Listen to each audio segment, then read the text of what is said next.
할렐루야. 11월 12일 토요일입니다. 오늘 본문은 다니엘서 5장 17절서부터 31절까지의 말씀입니다.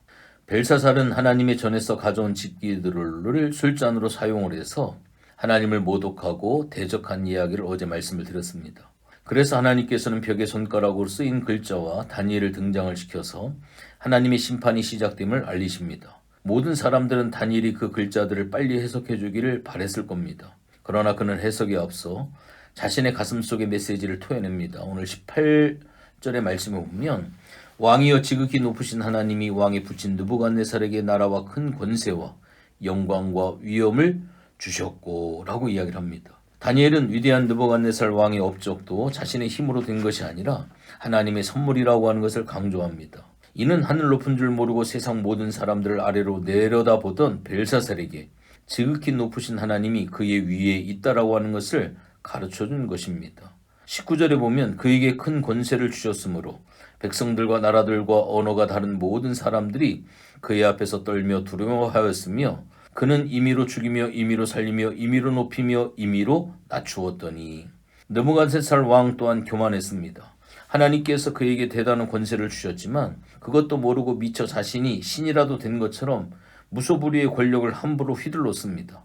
임의로라는 단어가 거듭 반복되어지는 것은 교만한 왕의 모습을 나타나기 위함입니다.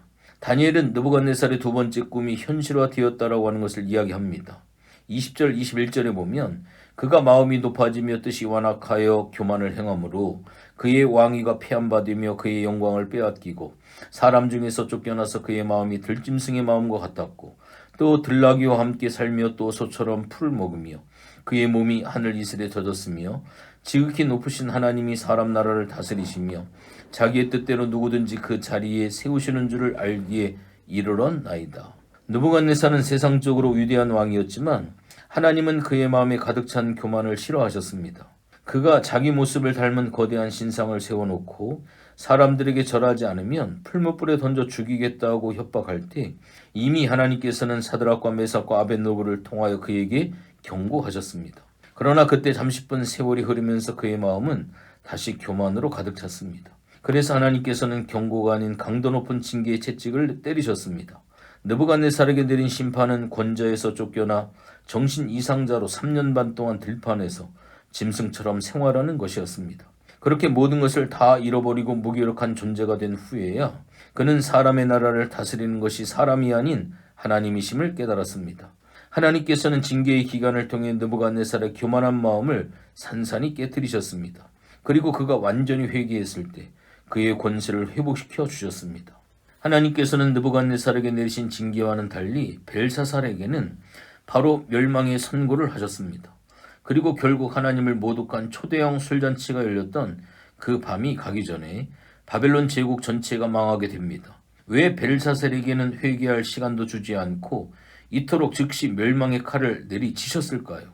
벨사살이 왕은 그의 아들이 되어서 이것을 다 알고도 아직도 마음을 낮추지 아니하고 22절을 기록을 합니다. 첫째, 그는 조상의 잘못을 보고 배울 수 있는 기회가 있었지만 이것을 다 알고도 배우지 못했기 때문입니다. 그는 자신이 한 행동이 죄인 줄 알면서도 같은 죄를 지었습니다. 그래서 하나님께서 가차없는 심판을 내리신 것입니다.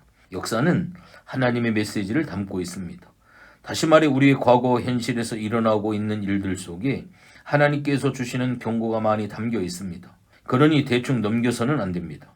우리가 볼 때 바벨론이 순식간에 망한 것 같지만 그것은 외적인 멸망입니다. 이미 내적으로는 오랫동안 심각하게 망해가고 있었습니다. 23절에 보면 도리어 자신을 하늘의 주제보다 높이며 그의 성전 그릇을 왕 앞으로 가져다가 왕과 귀족들과 왕후들과 후궁들이 다 그것으로 술을 마시고 왕이 또 보지도 듣지도 알지도 못하는 금은 구리 쇠와 나무 돌로 만든 신상들을 찬양하고 도리어 왕이 호흡을 주장하시고 왕의 모든 길을 작정하신 하나님께는 영광을 돌리지 아니한지라. 둘째로 하나님의 자리에 자신이 올라서려고 했습니다. 벨사살은 여호와 성전의 그릇으로 술을 마셨고 각종 신상들을 찬양을 했고 하나님께 영광을 돌리는커녕 못 오겠습니다. 특별히 하나님의 성전의 그릇을 가져다가 음탕한 술잔치의 술잔으로 사용함으로써 하나님을 욕보였습니다. 이것은 정말 해서는 안 되는 무서운 죄입니다.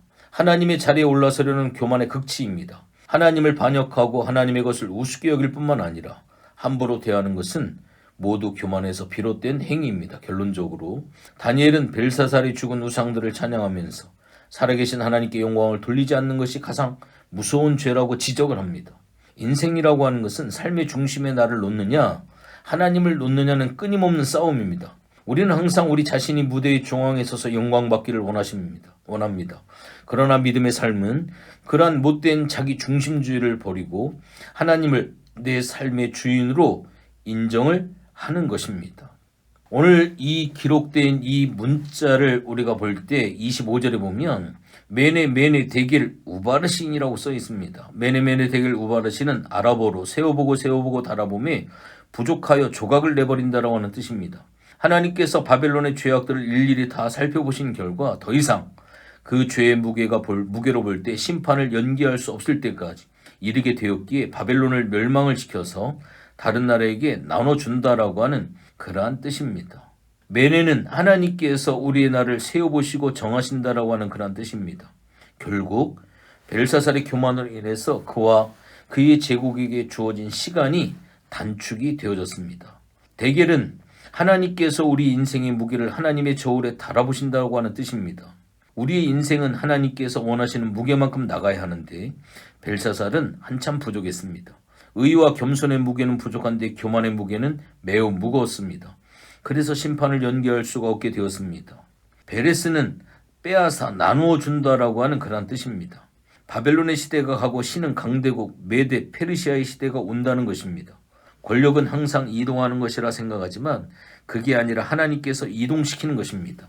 그 어떤 사람도 좋은 자리에 오래 앉아 있으면 타락하기 마련입니다. 모든 나라나 조직이 처음 시작할 때는 신선하고 겸손하고 깨끗하게 시작하지만 조금만 시간이 지나면 내부로부터 그리고 위로부터 타락을 합니다.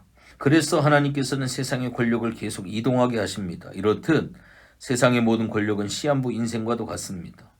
30절에 보면 그날 밤에 갈대아 왕 벨사살의 죽임을 당하였다라고 기록을 합니다. 하나님의 심판이 정말 무섭고 빠르게 들이닥칩니다. 술자리가 한참 진행되고 있었을 때 저녁 시간이었고요.